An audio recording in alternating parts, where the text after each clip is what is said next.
जीवन का सारा संकट, सारे ग्रह नक्षत्र, सारी बाधाएं दूर हो जाएंगी यदि हमने कीर्तन करना प्रारंभ कर दिया।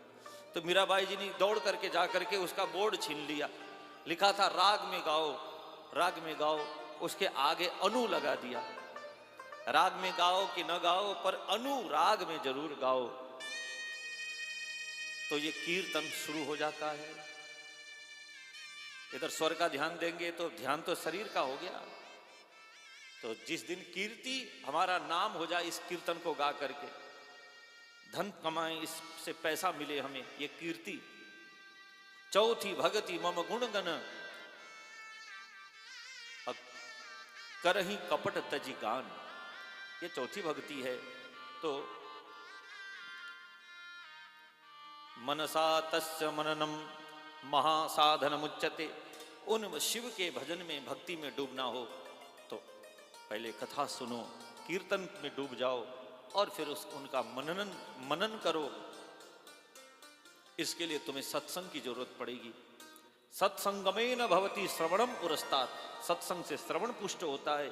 फिर संकीर्तनेन पशुपते रति दृढ़ स्यात्, संकीर्तन से पशुपतिनाथ भोलेनाथ के चरणों में दृढ़ रति हो जाएगी। इसलिए जब कीर्तन और सत्संग होगा उसके बाद मनन दृढ़ हो जाएगा। मननम महासाधनम उच्यते, फिर उन भोले बाबा के चरित्रों का मनन करो, उनके स्वरूप का ध्यान करना शुरू कर दो। इसकी कृपा से आपको कोई महान शिव भक्त संत सदगुरु मिल जाएंगे। उन संत सदगुरु की कृपा से आपको भजन का मार्ग मिल जाएगा, भजन मार्ग मिल जाएगा। किसी ने उस सभा में पूछा, महाराज कोई कीर्तन करने योग्य न हो, कोई कथा सुनने योग्य न हो, कोई कथा में जा नहीं सकता, बैठ नहीं सकता, कोई हाथ पैर से लूला लंगड़ा हो जाए, कीर्तन न कर सके कोई, तो क्या किया जाए? कहते हैं उनको शिवलिंग दे दिया जाए।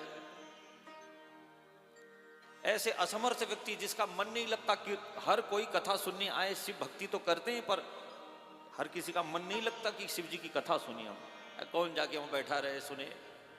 किसी का मन कीर्तन करने में भी नहीं लगता। कई ऐसे संत सन्यासी लोग होते हैं हमेशा अहम ब्रह्मास्मि का चिंतन करते हैं, उनको ये कीर्तन झमेला लगता है, कौन ढोल मंजीरा बजाए ये सब। तो ऐसे व्यक्ति का कल्याण कैसे होगा? बोले उनको शिवलिंग दे दिया जाए। ये शिवलिंग क्या है? बोले रूपित्वात् सकलत्वाच्च तस्मात् सकल निष्कलः, निष्कलत्वात् निराकार लिंग तस्य समागमम्। ये शिवलिंग निष्कल और शकल अर्थात साकार और निराकार, ये दोनों का ही प्रतीक है। एक तरफ से निराकार ब्रह्म है। देखिए जो पिंडी होती है उसका न शुरू है न अंत है, आदि अंत है इस है नहीं, इसलिए ऐसे गोल रूप में सपाट नहीं मिलेगा आपको शिवलिंग। बहुत प्राचीन शिवलिंग कहीं ऐसे हैं जो घिस गए हों, इस रूप में होते हैं। तो ये निराकार ब्रह्म का प्रतीक है। पर शिवलिंग में ही जब आंख के दर्शन हो गए, कल आप लोगों ने कथा सुनी, ज्योतिर्लिंग में मुख्य दर्शन हो गए, तो सगुण साकार रूप भी है।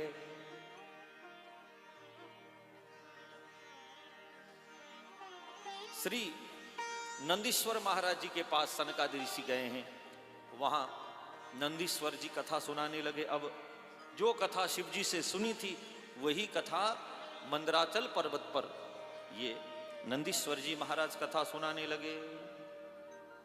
अब यहाँ पार्वती खंड, रुद्र संहिता के अंतर्गत पार्वती खंड प्रारंभ हो गया है। कल आप लोगों ने सती चरित्र सुना, पार्वती माता का जन्म की कथा सुनी आप लोगों ने।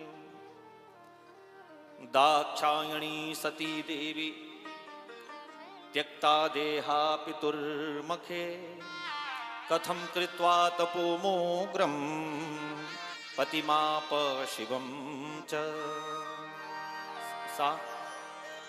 हे नंदीश्वर जी, आप हमारी शंका का समाधान करो।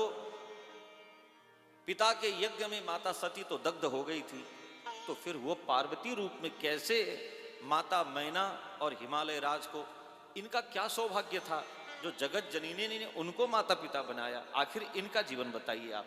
अब हिमालय जिन माता पिता ने जन्म दिया उनकी क्या महिमा है, तो आप हमें कृपा करके बताने की कृपा करें। श्री नंदीश्वर जी महाराज कहते हैं, हे ऋषियों, हिमालय की उत्तर की ओर, उत्तर दिशा, हिमालय तो चारों तरफ फैला हुआ है, पर उत्तर दिशा के हिमालय में, ये उत्तर का जो हिमालय है सोने का जैसा रंग है, भगवान विष्णु स्वरूप है वो। सुवर्ण वर्ण हेमांगो वरांगस चंदनांगदी, ऐसे विष्णु स्वरूप हिमालय राज हुए। वहां जो ऋषि मुनि हैं, वो ऋषि मुनि ही रत्नों के रूप में है। जो ऋषि मुनि जन हैं वही हिमालय के रत्नों के रूप में प्रकट हुए हैं। अणिमा गरिमा लघिमा अस्ति प्राकाम्य ईषद वसत आदि अष्ट सिद्धि नवदिदियां, वहां सिद्ध ऋषिजन वहां विराजमान रह करके भजन करते हैं।